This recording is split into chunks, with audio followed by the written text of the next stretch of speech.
I'm Kirk Harnack. On This Week in Radio Tech, I'm joined by Chris Tobin and Rich Parker. We're talking about Hurricane Irene and staying on the air during her aftermath. TWiRT is up next. Netcasts you love. From people you trust. This is TWiRT. Bandwidth for This Week in Radio Tech is brought to you by CacheFly at CacheFly.com.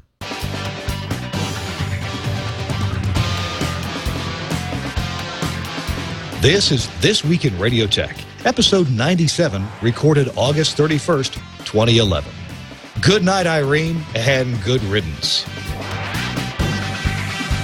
This Week in Radio Tech is brought to you by Omnia Audio and Omnia AXE, Windows software that offers audio processing and audio encoding for live web streaming. On the web at omniaaudio.com/AXE.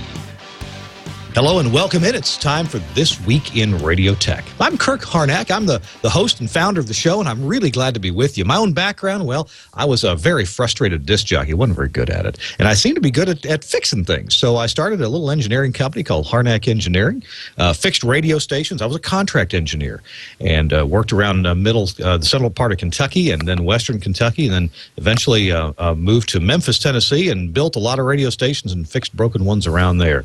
At the moment, I am the Executive Director of Sales and Marketing for Telos, Omnia, and Axia, the Telos Alliance. And one of those companies, Omnia, is the sponsor of today's show. So thank Omnia very much for sponsoring This Week in Radio Tech. So there's all my disclaimers. You know a little bit about me. We've got a co-host on the show today, and that is usually, I call him the best-dressed engineer in radio, but maybe not so much today. He's on vacation. It's Chris Tobin. Hey, Chris. Hello, Kirk. Yes, I'm on vacation on the Jersey Shore. No, I'm not hanging out with those folks, but I'm not too far away. And I'm using a VoIP headset, so I do sound like I have phone quality, but there is some video attached. And recently I was with CBS Radio Group. I've now moved on to a company called Musicam USA, and I'm the president of that company, and we do codecs. So just for disclosure purposes. And also I've been doing some consulting for broadcasters on the side, which began to generate some conflict of interest. So I decided to move into that direction as well. So that's where I stand at the moment. So and I'm relaxing here on vacation, so it's nice. Well, I'm glad you're getting some vacation time. My goodness, it's well-deserved. I know how hard you've been working, especially when it's just so tough to get hold of you. Hey, Chris, I'm in the city. Let's go to a show or something. No, I'm busy. We're really working here. I'm glad you're getting some vacation time. Hey, and also on the show... I've been good about your visits. Well, I'm sorry? I've been good about your visits to town. Yeah, well, you have actually. It was just once when you had to decline. I think you and Lisa had something else planned, but we got together later on. Hey, also with us is a guy who's just been through a storm. I'm not even sure he's got his hair back in place yet. Let's check in with from Vermont Public Radio, Rich Parker, who's been on the show before. Hi, Rich. Hey, Kirk and everybody. It's good to be here again. And yeah, my hair is. There's no more of it, no less of it than there was before. Well, Rich, you're the Director of Engineering, aren't you, for Vermont Public Radio? I am indeed. We're a statewide public radio network across the state of Vermont. We serve the people of Vermont with two services, VPR Classical and VPR News and Information. And as you can imagine right now, our news and information people are working double, triple duty, getting information out and helping people get information about the storms, about road closures, about bridge outages, about where the National Guard is distributing food and water and all kinds of stuff. So it's been pretty hectic since Sunday. Yeah, and actually, this past weekend, I had I had the pleasure of doing weather on TV this past weekend at the local Fox affiliate here in Nashville, where I occasionally fill in doing that. You know, when they're really desperate, and everybody's on vacation, they call Kirk to come in and do the weather.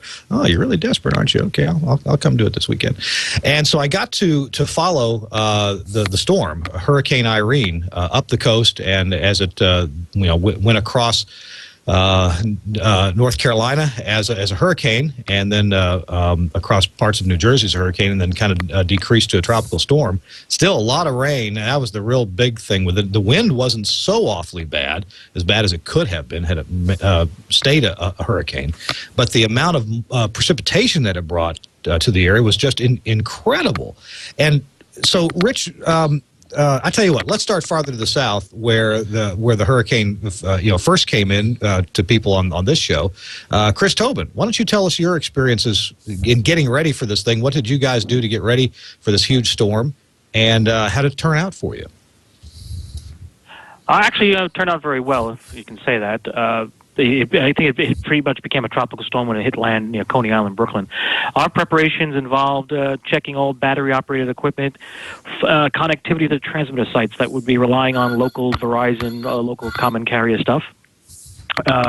We went to our wireless connections to make sure that we had our STLs that are wireless working, and alternate plans using maybe cellular if need be, and generated checks, make sure everything was fueled up, fluids were proper. Reserve fuel was available if we had to go for, say, a third or fourth day, but I think our fuel reserves were good for a week, so, hopefully we didn't have to go that far. And also we planned on making sure people would be at the transmitter sites so that if something did go awry, we could quickly respond and keep things afloat, since the three AM stations were providing news, and we put one of the news AMs on the FM sister station so that there was no chance for someone not getting what they need for information. It was a lot of preparation work, and it paid off. As you may have seen, heard, we did not get as hit hard as we thought, but there was plenty of flooding in areas. It was quick flash flooding, and then it receded. And a lot of folks in the suburban areas that were definitely hit, and still, as of today, are still seeing flash flooding on, I guess, rivers cresting and brooks and things of that sort. When we talk about a storm like this, a hurricane, tropical storm, and all the loss of life, the potential for loss of life, it could have been worse. About 50 people died as a pretty direct result of Hurricane Irene and then Tropical Storm Irene, and that's bad. It certainly could have been a whole lot worse had it remained strong as it went by New Jersey and hit Long Island and went on up north and into New England. So, but on this show, despite the fact that there was loss of life and it could have been worse, we're really talking about broadcasters maintaining their services, and this is a time.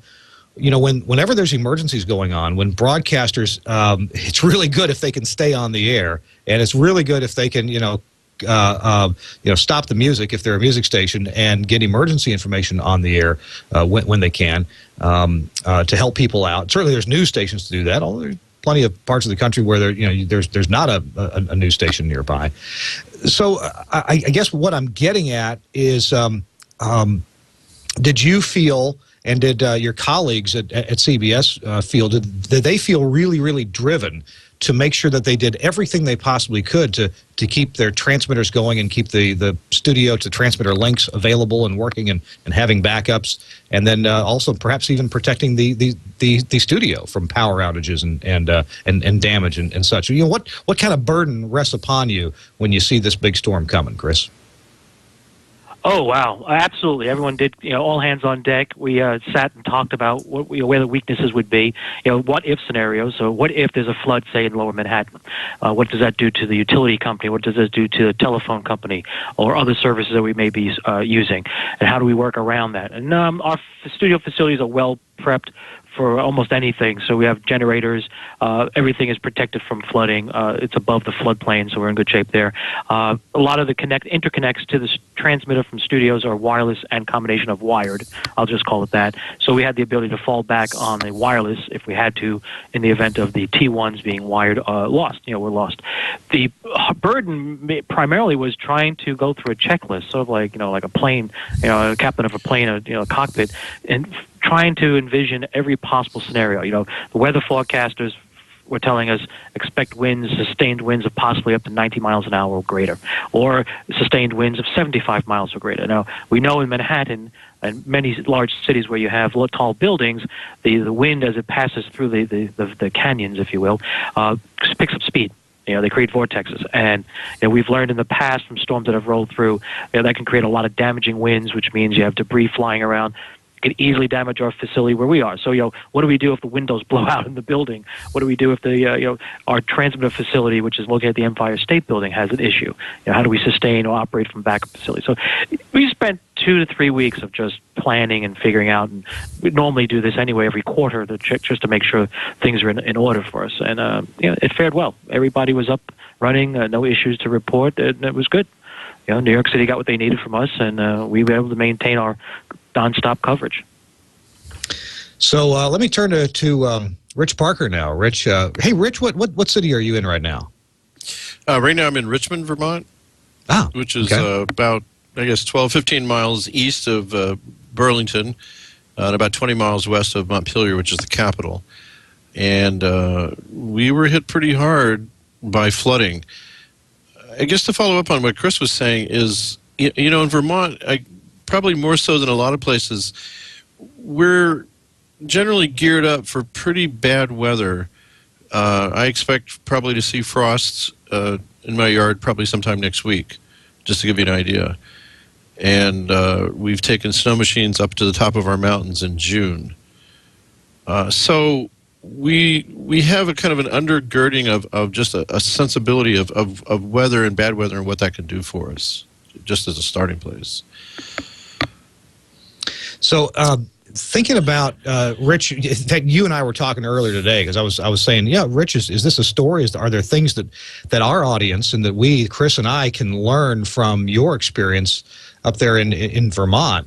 And I was asking about, okay, what kind of things were you unprepared for, or what kind of prep are you doing? And your answer was, it made perfect sense after you said it, but I didn't think of it till after you said it. You said, well, we're prepped for really bad winter weather anyway, and a whole lot of rain, it doesn't present much of a different scenario than the really bad winter weather that we have up in Vermont.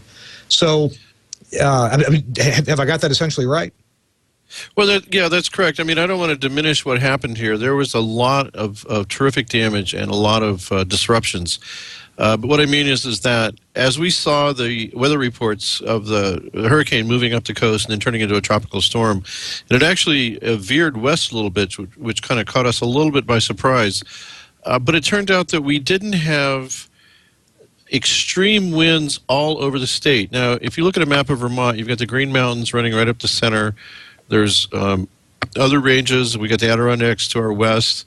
And so it kind of breaks that up a little bit. But there were people who were reporting high wind gusts, trees down, some kinds of damage.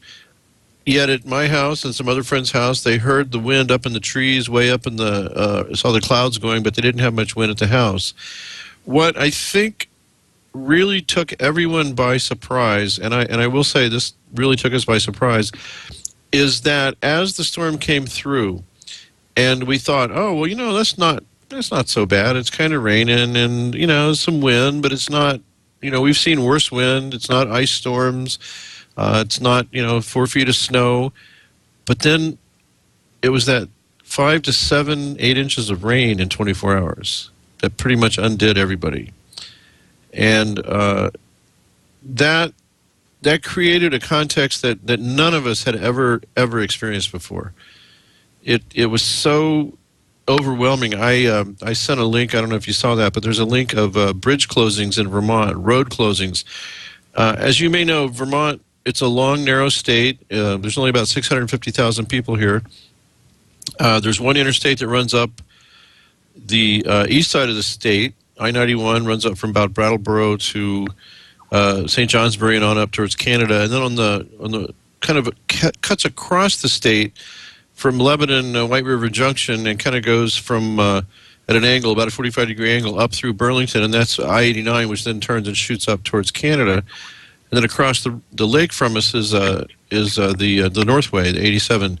So the bulk of our roads are 2 lanes, some 4 lane, but mostly 2-lane roads. Some of them pretty small roads, a lot of dirt roads, more so than a lot of places. Oh, great, you got that map. That's terrific. Now, if you look, it's a little bit hard to see, but if you look at those red lines, those are roads that are closed. The X's are bridges that are out. There are, at this moment, I think they may have gotten to everybody, but there were actually people who were absolutely and completely, totally isolated. They could not get in. They could not get out. We had state police going on ATVs, had people on mountain bikes. There's a pretty interesting YouTube video that's been floating around of a woman on a horse who rode across a raging torrent that was going across a creek, going across a highway to bring somebody some medicine, because there was all these ambulances and EMTs and stuff on the other side of the road, and honestly, all you could do is see just raging waters. And boy, it's just hard to picture. And the implications for that, not to dwell on Vermont's infrastructure problems, but the implications for us is that Vermont Public Radio has 12 full-time stations in the state of Vermont. That's a little bit hard to imagine. I mean, Chris is, one transmitter in New York covers 10, 12 times the number of people that we cover. But because of our terrain, because of the mountainous areas and the valleys, we need lots of transmitters and translators too. We have about 16 translators to get our signal to everyone in Vermont because of the way that this, because of this terrain. So while we were very fortunate in terms of our infrastructure being fairly well stable during the storm and after the storm, we were conscious of the fact that if we had serious problems, it would really be difficult. One of our sites is on Grandpa's Knob, which is outside of Rutland. The town of Rutland was completely isolated for a period of time.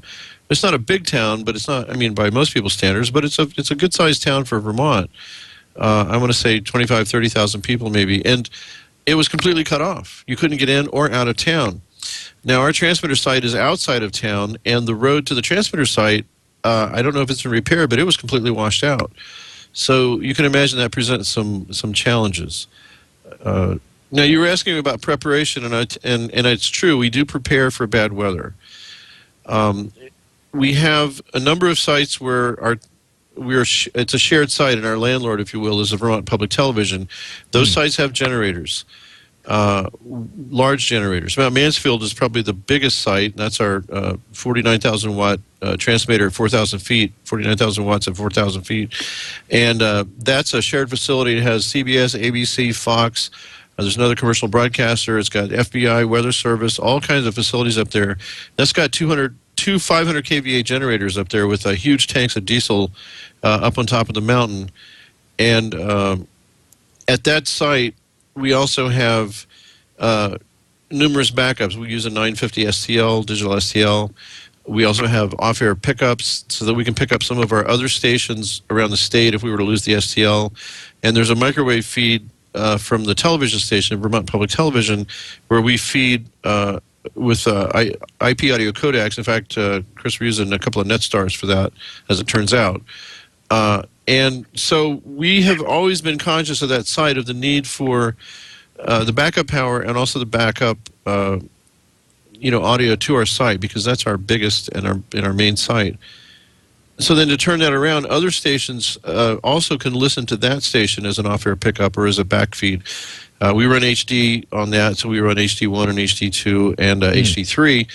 And because we are a statewide network with two complete services, news and public classical music, where we have news and information, we have HD2, so which is VPR classical, and so on, for instance, VPS on top of the mountain, that HD2 can serve as kind of a backup STL, if you will, an off-air feed for a number of stations and translators. So that kind of gives you a picture that we really have begun trying to think about our infrastructure and how we can keep it going.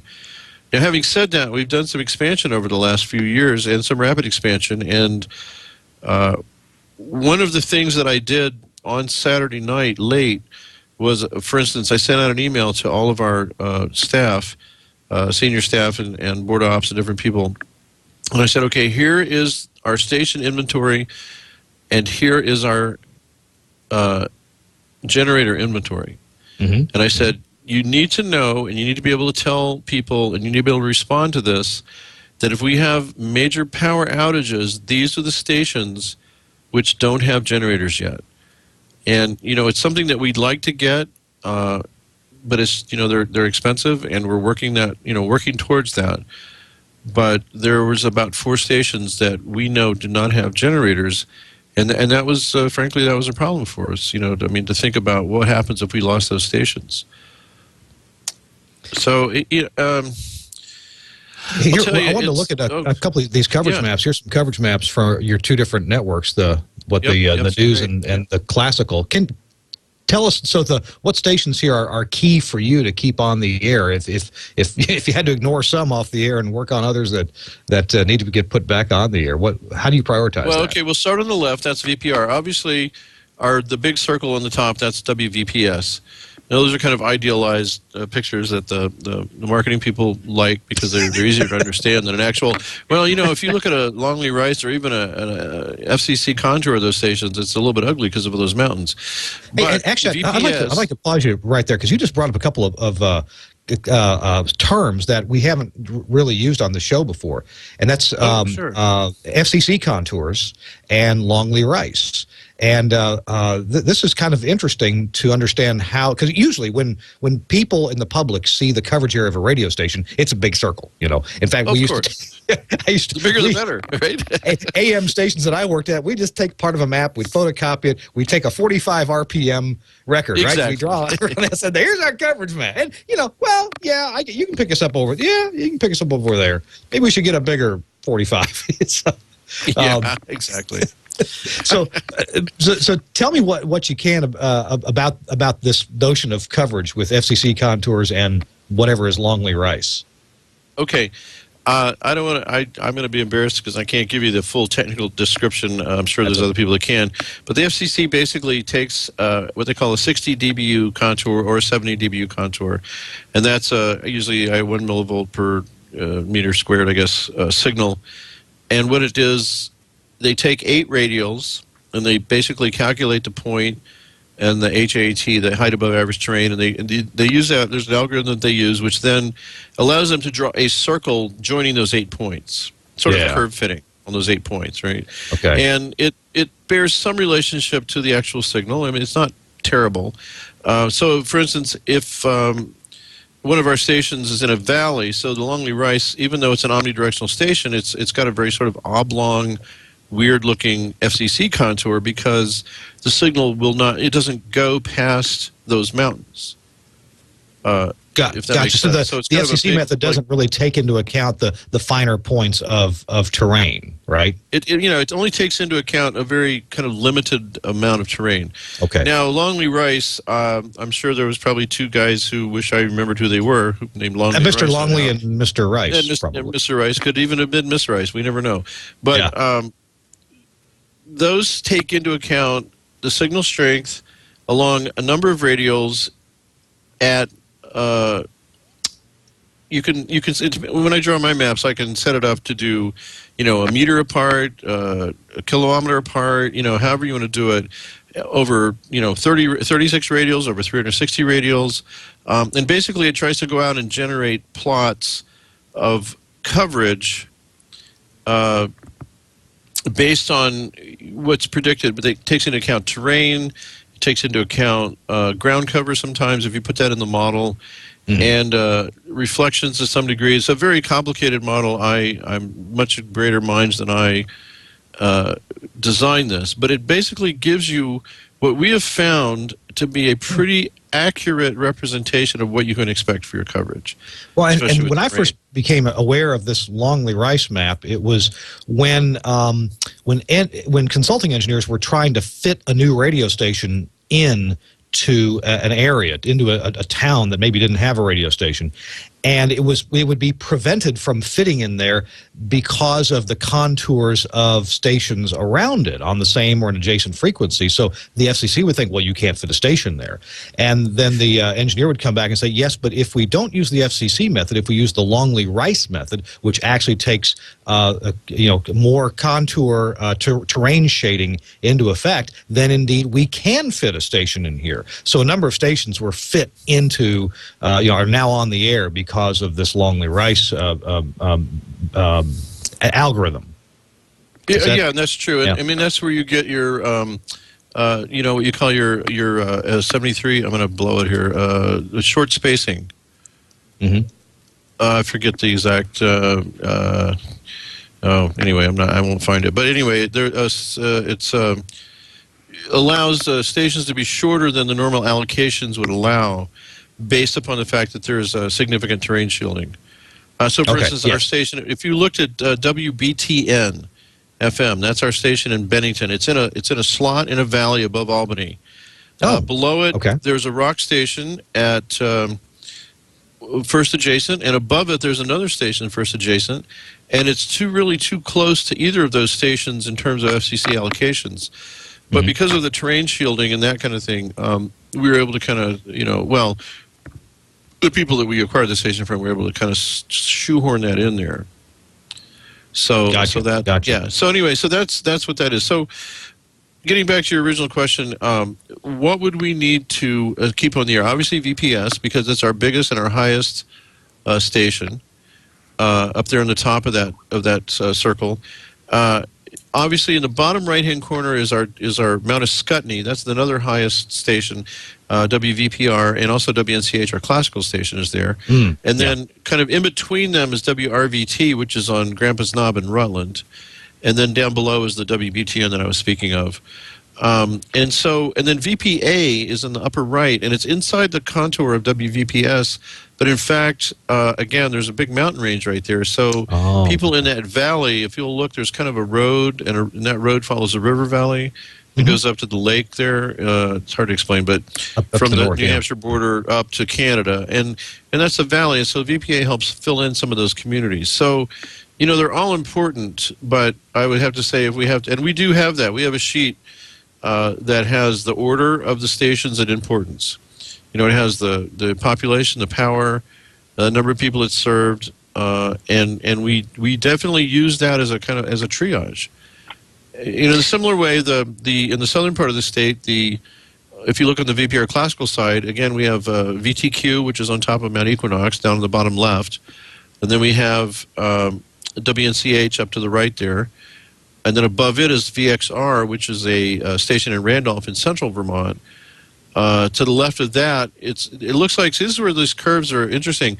You see those circles overlap, and in fact, the FCC contours overlap, but there's a huge mountain range in between those two stations. Okay? And then above it is OXR, which is the classical station for Burlington. And then way up in the far right, the Northeast Kingdom, is WVTI. But we know that only covers about 3,000 to 5,000 people. So again, in terms of importance, we would look at WNCH, WVTQ, the WOXR in terms of population, and the WVXR, which is in the middle of the state. And this is where things get difficult because VTI does not currently have a generator. And that's the one in the far right. The one in the center of the state we just acquired last year from a commercial broadcaster, that is WVXR. That's an 11 kilowatt station. It's running a Nautel NV series transmitter into a 5-bay Shively antenna. So we're only required to put out about 5 kilowatts of TPO, but it's still a very important station in the very, very center of Vermont for VPR Classical. And that does not yet have a generator. In the bottom left side, WVTQ, it's on top of the mountain and it has a generator, but as I was telling you earlier today, that's not our site. I mean, we're tenants. There's a brand new Kohler up there, brand new Kohler, beautiful, just a gorgeous, gorgeous generator. Kohler generator, okay. Yeah, and of course when the storm hit, well, it didn't come on. And so on that mountain in Manchester is also, some of you may know Brooks Brown. He's the owner and general manager of WEQX, a big rocker from 20, 30 years ago that broadcast on the top of Mount Equinox. Great station. He's one of your real classic station owners, engineers / I think, he does everything, including probably fix the toilets at that station. I mean, Brooks just does everything. Now he's about a 3-hour drive south of me.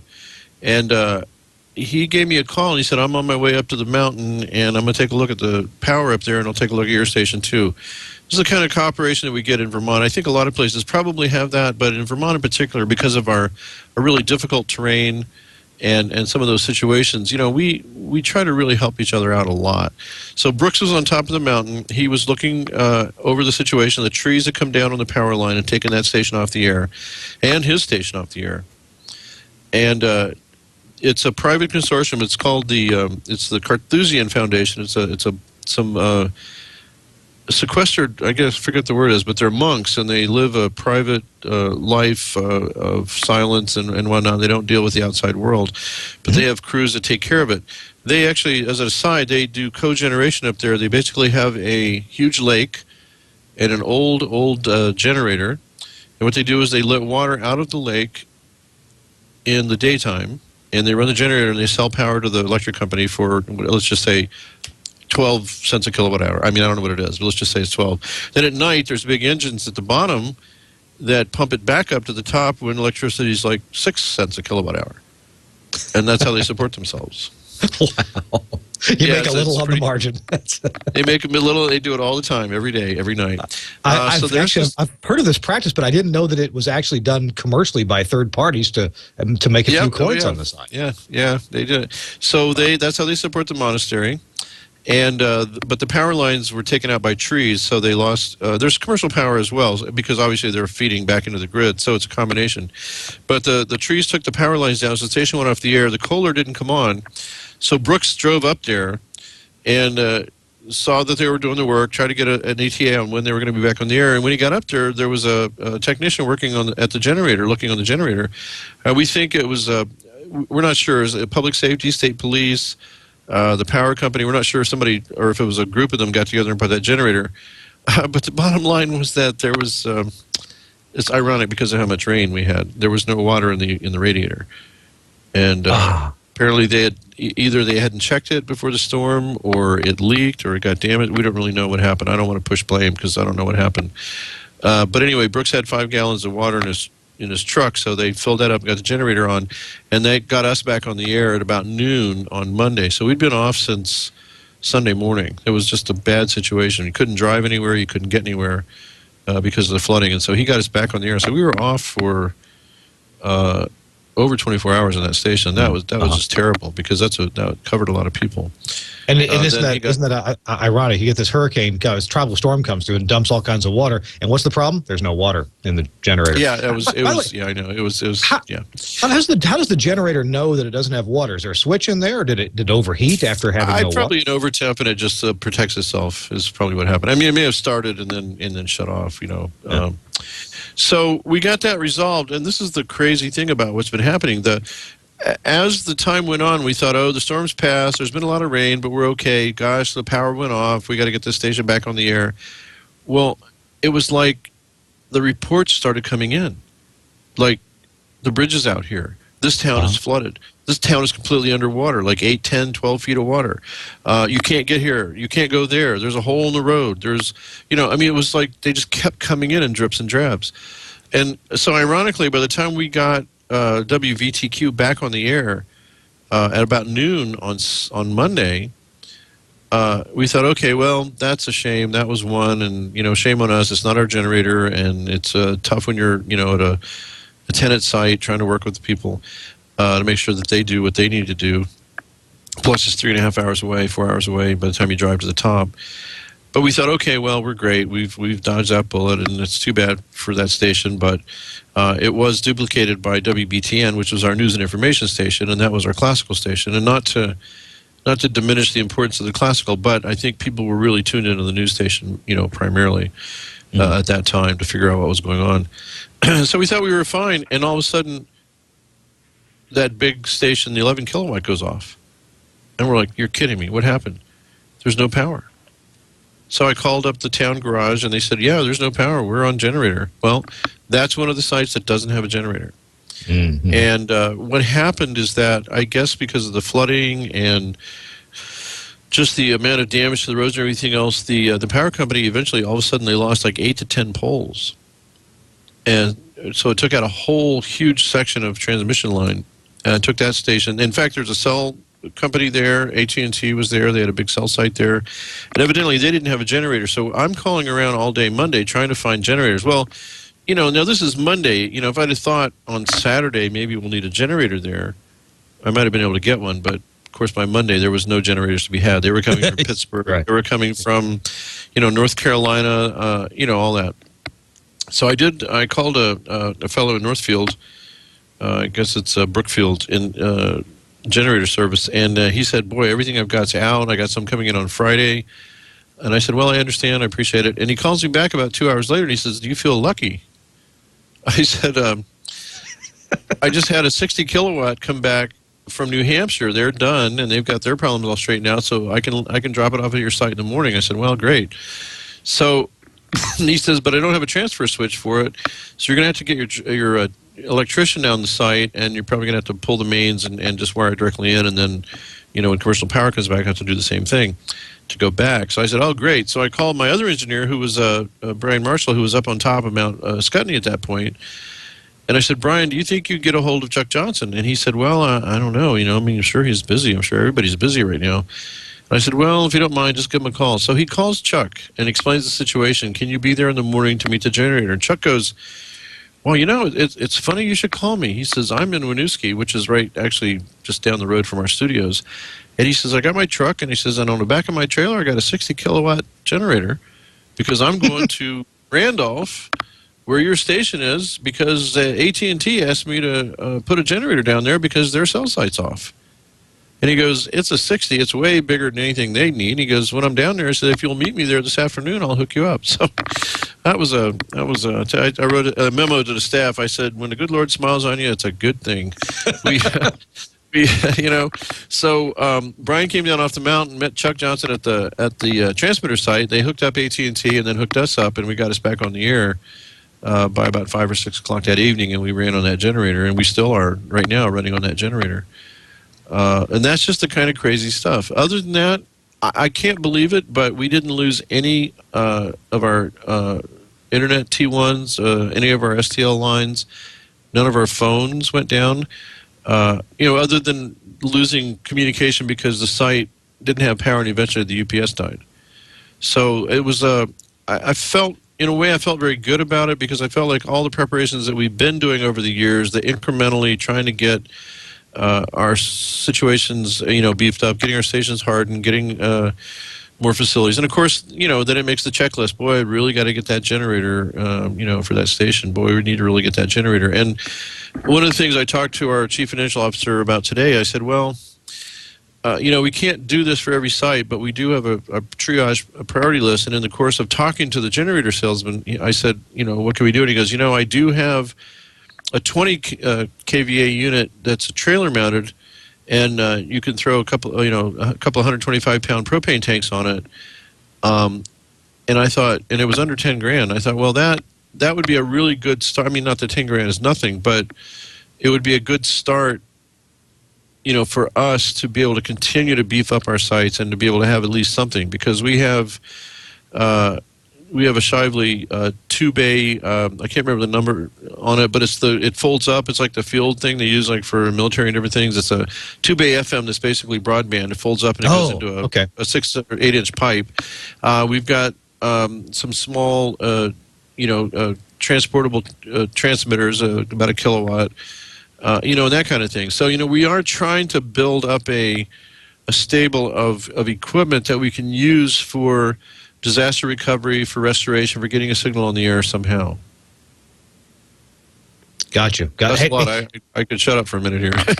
You mentioned something interesting that I want to come back to as soon as we do our commercial, and also want to bring Chris Tobin back in to talk about triage at the CBS facilities and what kind of plans that they would have to do that. First, we're going to tell you about our sponsor for this show. It's my friends at Omnia, and I want to tell you about a piece of software that we're actually giving away. We had a contest earlier today, and sorry if you missed out on that. It wouldn't be fair to allow a few last-minute entries. But I asked that friends of this show, when I tweeted on Twitter when I tweeted what this the subject was about and that the show was going to start in a couple hours.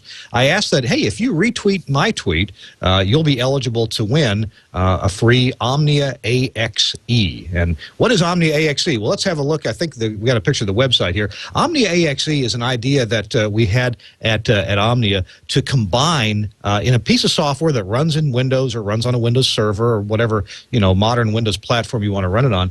It combines audio processing designed by Omnia specifically with streaming audio in mind, and it combines the audio encoding in the same piece of software. It's also pretty flexible in the following way. Omnia AXE, it's I don't know, it's a little bit hard to describe how we license this software, but it's really flexible. Here's what it is.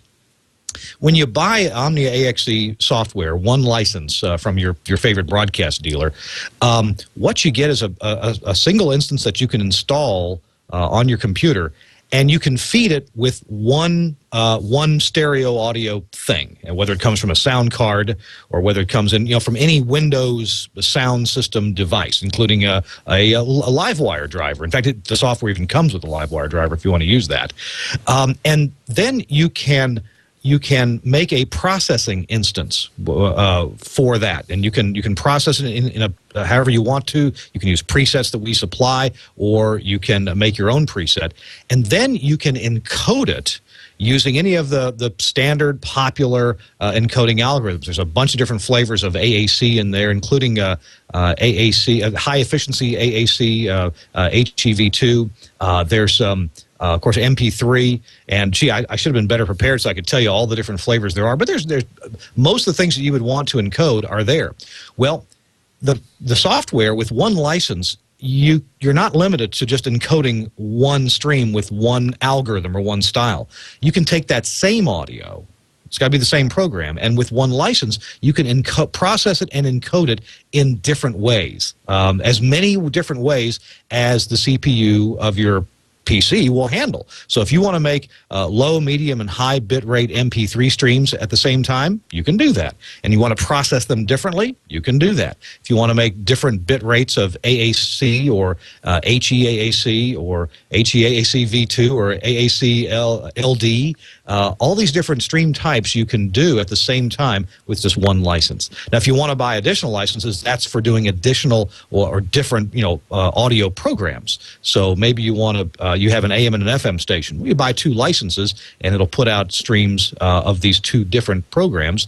You put two sound cards in your computer, or again, use the LiveWire driver and bring in up to 8 different, actually more than that. You can bring up to 24 using the LiveWire driver, and then encode them up to the capabilities of the CPU of that computer. Hey, I'm using this at my radio stations. If you check out my radio stations at, for example, khjradio.com, that's my radio station in American Samoa.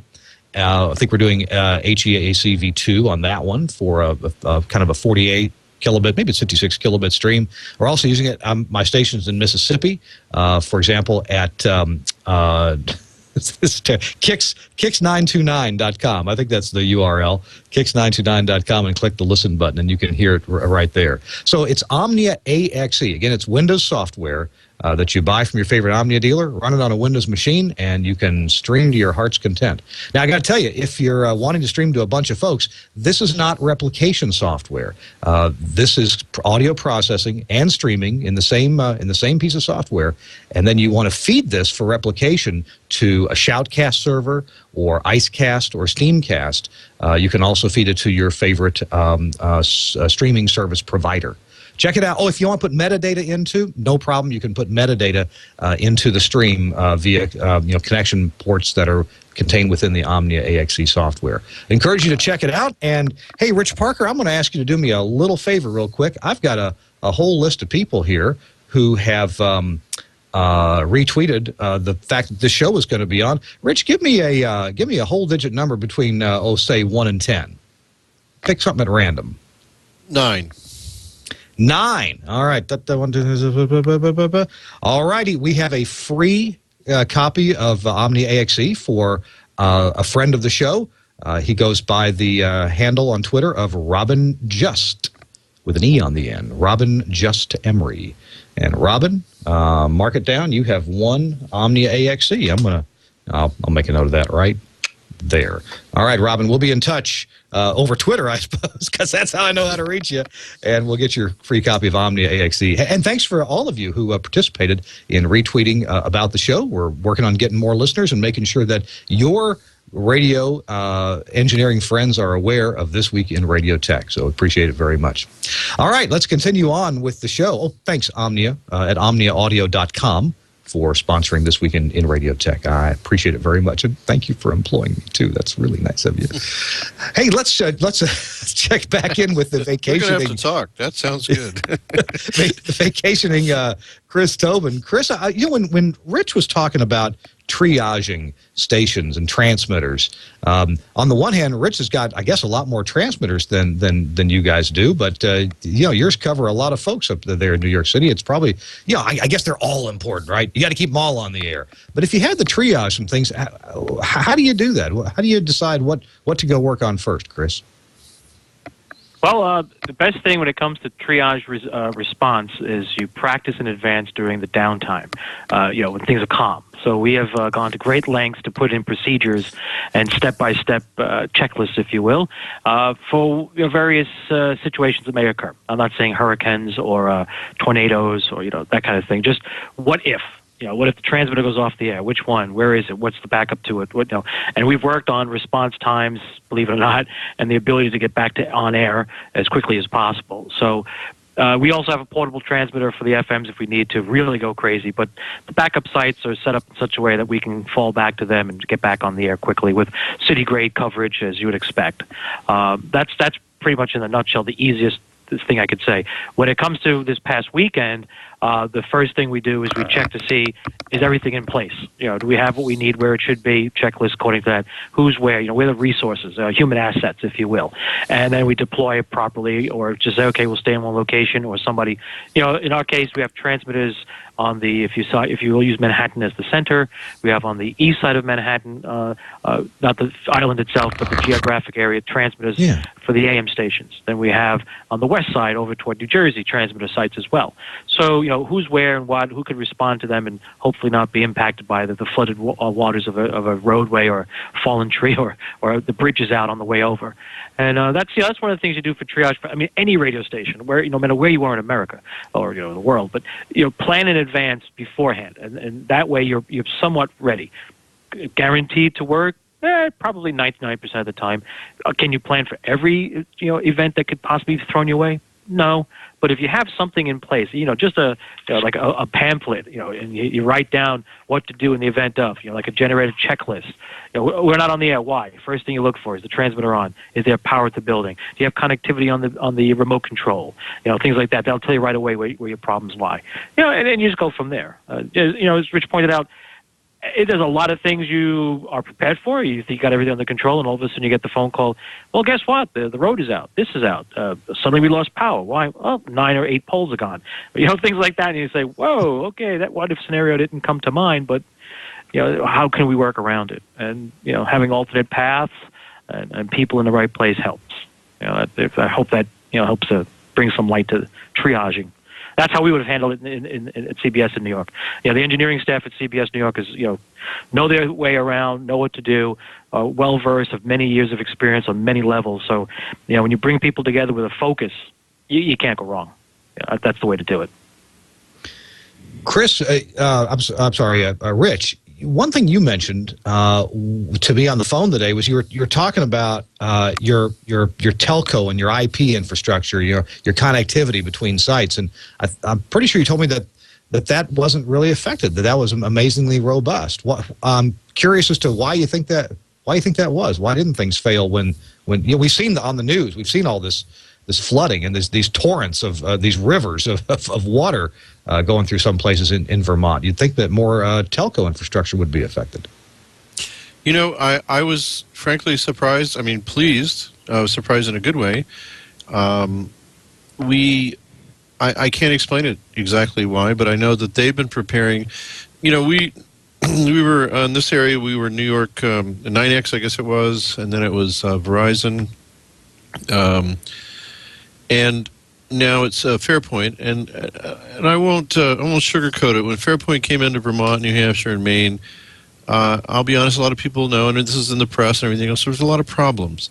There was issues in getting their infrastructure straightened out. There were some issues with building. There's just a lot of strikes against them over the past couple of years. And I think the positive side of that, no one likes that kind of pain. No one likes that kind of public relations nightmare and that kind of problem.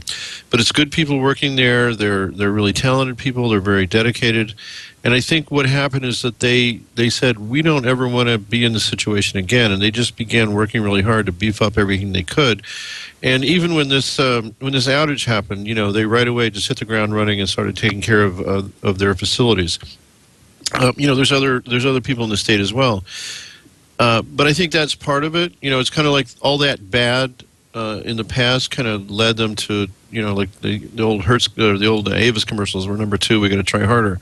We had some bad outcomes. We got to try harder, and I think they did. The other piece of it is that, as I was telling you on the phone, sometimes it's not easy for us to get reliable telephone service to sites, and so we use. One the ones that we use, and I'm sure there's others, is a TWiRT. It's basically a cell phone modem, if you will. Sure. It's a box that allows us to hook up. What we use are the Burke GSC 3000s, and basically it's a serial connection. They do have IP, but a lot of times we don't have IP to those sites. Mm-hmm.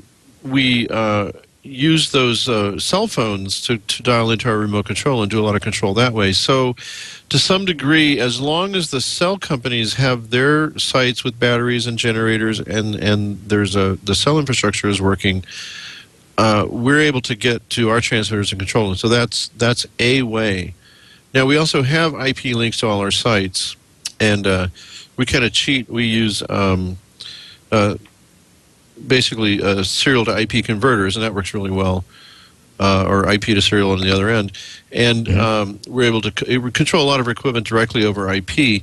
But again, we did not see any of those IP circuits go down this time, and that's not always been the case. The only thing I can say is that perhaps some of the reason was because of the mountainous areas and the way that this infrastructure, challenges are in Vermont, we have a lot of aerial stuff, a lot of aerial fiber, a lot of aerial wiring, a lot of aerial T1s, and not so much stuff underground, which would have been actually not a good thing this time because of how many roadways were washed out, rail beds, bridges just completely taken out. So a lot of this aerial stuff from pole to pole, notwithstanding that we lost those 8 to 12 poles in the central Vermont area, but I'd say in a large part that may have helped us.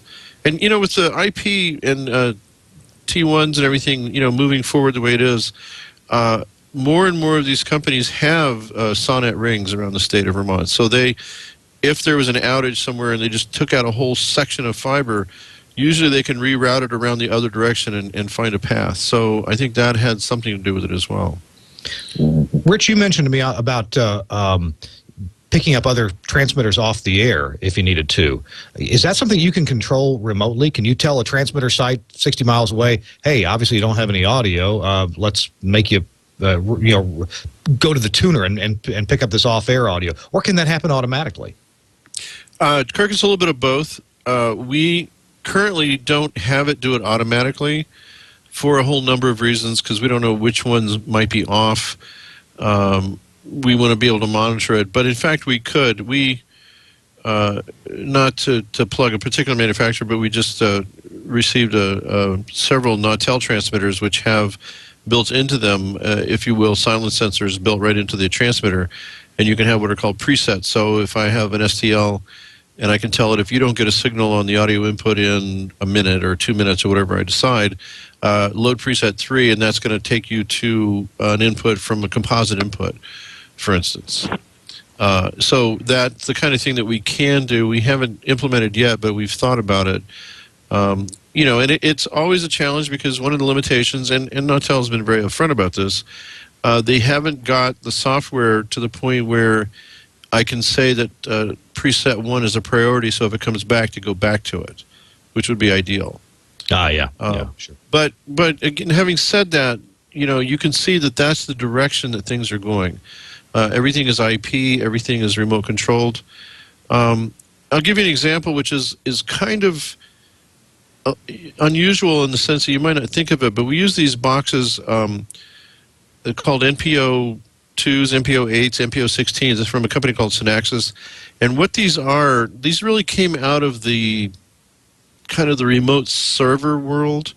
But basically, they look like big power strips, but they have IP and serial connections. And what these do is I can log into it and I get a web page and it shows me all the outlets and what's plugged into them because I label them, and what the status is. Is there commercial power? Is it on? Is it off? And I can actually just take a mouse and I can click it and reboot a piece of equipment remotely. I can't tell you how much that has saved us here in Vermont, particularly when it's freezing cold and it's ice and it's a 3-hour drive and then an hour snowmobile ride just to reboot something. Oh, geez, yeah. That has just been, phenomenal. Now, the question came up, and I always say, don't ask me how I know this, but in fact, sometimes your failures are what let you make progress. We had a link to a site that was all remote controlled by IP and phones. And we ended up using a LAN link, but there's lots of different IP radio types. This was diplex into our 950 and at 900, and it was working really great until the modem on the far end locked up. And we were like, oh, right, now what? We we have all this wonderful boxes that we can control by IP that we could reboot it, but of course we couldn't reach it to reboot the very most important thing, which was the modem, right? Well, actually, and that's what I was going to ask you. In an IT environment, there's a lot of boxes that can be fixed by just rebooting them. Absolutely. Computer users. Absolutely. But in broadcast, and I must admit, I'm doing a lot less engineering now than I was in the early 2000s and all through the 1980s and 1990s. And hey, in radio in 1990, we had no concept of reboot something. We didn't have gear that if you unplugged it and plugged it back in, it would work okay. So what are some of the more common pieces of gear that you find a need to reboot remotely? Well, things like our Omnia. No, I'm kidding. Process. Well, that could happen. That absolutely could. I very rarely have to reboot those. But let me just finish one little tiny thing about the Synaxis, and I'll tell you why. Yeah. Sure. Inside those, they have these web servers. They also have lots of intelligence in them, and we discovered that with the help of the company that I can actually set those things up, and I can say, let's say we have something critical like a modem, or the remote control, or the Synaxis, the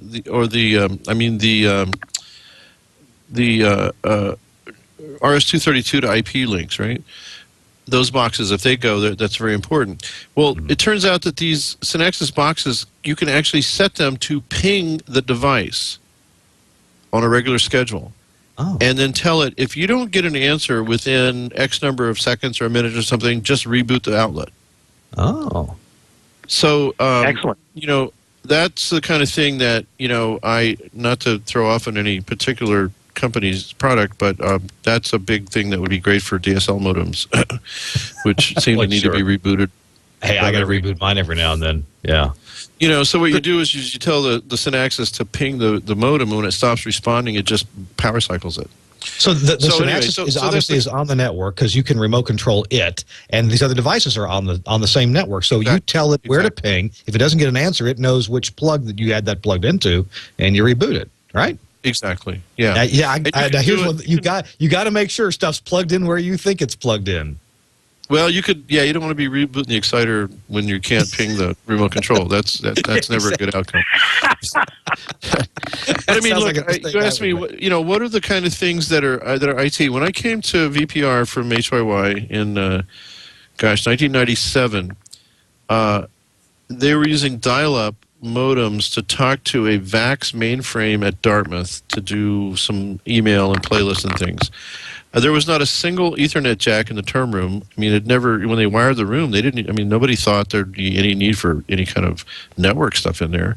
Mm-hmm. Now I've got, I think, 4 or 5 full managed switches in there.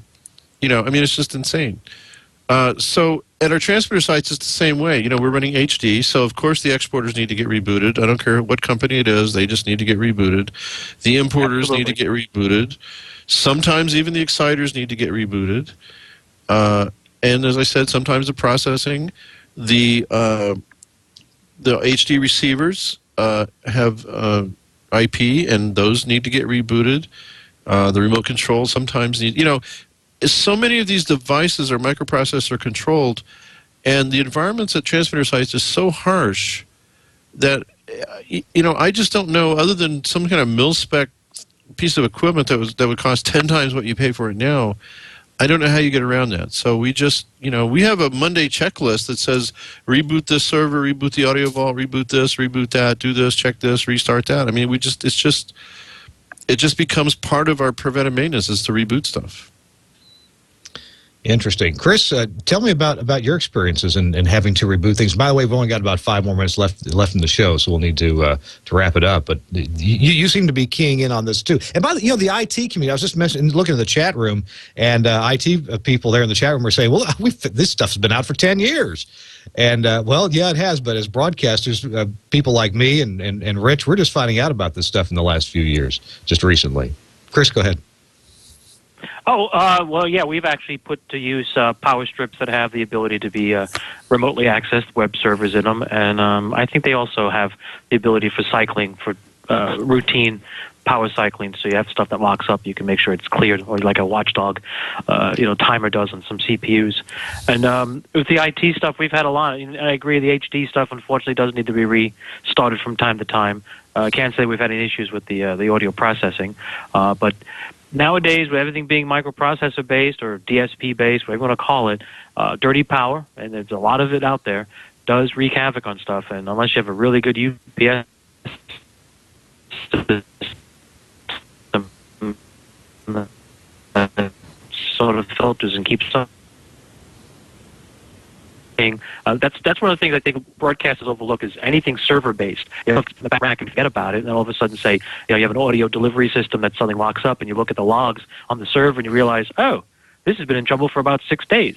Had you some software that would check on the health of that system, you'd probably know about it sooner and not run into the risk of being off air or being embarrassed by the fact that you're playing the wrong songs or commercials from 2 weeks ago are playing. Not that that's ever happened to me, but just saying.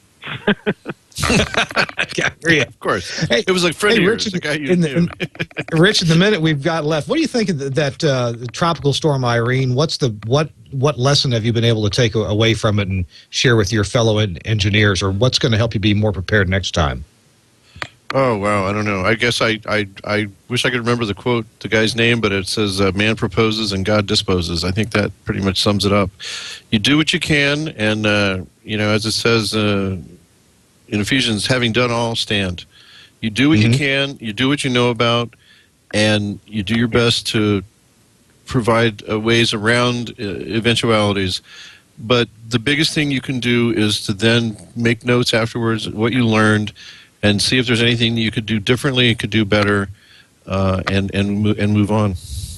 Well, despite all the destruction and all the huge quantities of water we've seen in the news, and the folks who've actually lost their lives in your area, we're glad that you guys are okay, and that Vermont Public Radio fared pretty well, with the exception of a little power outage here and there. So, good work. I think the work that you've put in the past, and the overtures you've made to your management for getting back up this and back up that, looks like it's paid off for you. Well, I want to say thanks, Kirk, and I appreciate that. And I also want to say, as a public radio engineer, I am just still always in awe of our commercial brethren. We have friends here who work at Nassau and Saga and some of those places, and the commitment that those companies have to duplicate transmitter sites and backups and things like that. I mean, I realize there's a lot of money on the line in commercial radio every second you're off, but it's really... I hold that up as a model of the way things should be, and I really appreciate the hard work that folks like Chris and them do to keep those big networks going, and I just really applaud you for that. Good deal. And Rich, thank you for being with us. And Chris, I know that you're changing positions. Anything you want to say about that yet, or do you want to hold that announcement for another show? Oh, we'll hold that for another show. Let's not take the focus away from Rich and his success stories. No. All right. Well, you enjoy your vacation, and thanks for telling us about your guys' experience there in New York City. I'm just delighted that, I can't make light of the folks who lost their lives and folks who are still without power, hundreds of thousands, if not over 1 million folks still without power. But so how are they going to listen to this show? I'm glad it wasn't any worse than it was. And hey, we got another tropical storm out there. It's going to be a hurricane if it's not already. Jose, I think, but it's supposed to recurve back into the Atlantic. We'll have to keep our eye on that. All right, that's it for the. Put in a plug for radio. I'm sorry. I'm going to put in a real plug for radio. There's a lot of people that have written us and told us they're calling on their cell phone and saying, "I'm in my car listening to radio." You can't do that on the internet, and you can't do that on TV. So not yet. That's true. When things happen like that, radio's the place to go. It's the go-to place for us. So anyway. I appreciate that, and that is what we remind ourselves and sometimes our listeners here on this show as well. I don't know if radio will be around forever, but it still has a lot of good things that it can do for us, both in terms of ease of delivery and ease of picking it up, and a lot of the best content creators are still in radio, and I don't see that changing a lot just yet. Hey guys, thanks for being with us. Rich from Vermont Public Radio, thank you for being with us this evening. And thanks, also, Chris Tobin, thank you for being with us from your vacation. I want you to get back to it and enjoy the rest of it, okay? Oh, I will. Trust me, I will. All right, and thanks to the folks at omniaaudio.com for sponsoring this episode of This Week in Radio Tech. And a big thank you to the guys in the chat room for the good comments that you've made, and also the chat room administrators. Appreciate that for keeping everybody in line. And Chad, thank you for doing a great job of switching the show this evening. You can switch to yourself now if you want to. Or maybe you don't have that shot set up. Okay. Hey, there he is. All right, Chad. Excellent work. Yeah, good work. Yeah, that's great. Hey. All right, guys, we'll see you next week. Please join us next week for This Week in Radio Tech. Bye-bye.